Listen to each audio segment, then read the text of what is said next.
Hello friends, I'm back with a short story. The title of the story is A Moment of Silence Reaps Hundreds of Joy. A fisherman was sitting on the bank of the river with a fork. After a long time, there was no fish caught in the hook, and there was no movement.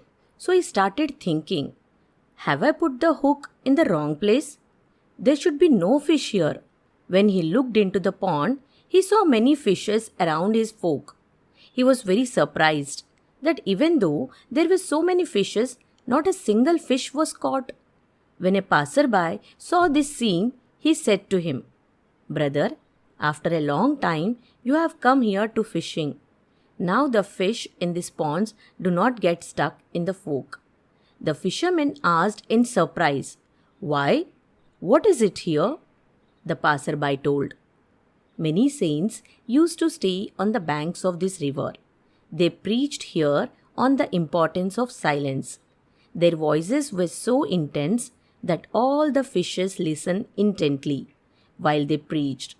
This is the result of the sermon, that when someone takes out a hook to trap fish, then they remain silent.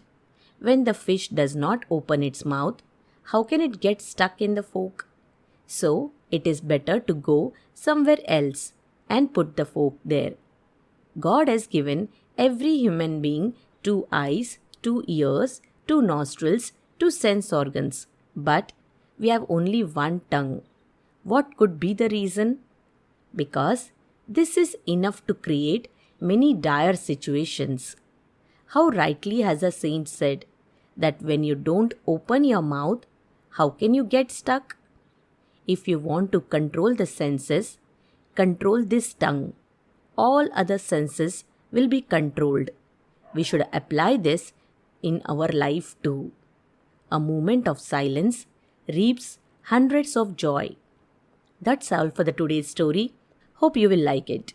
Have a great day.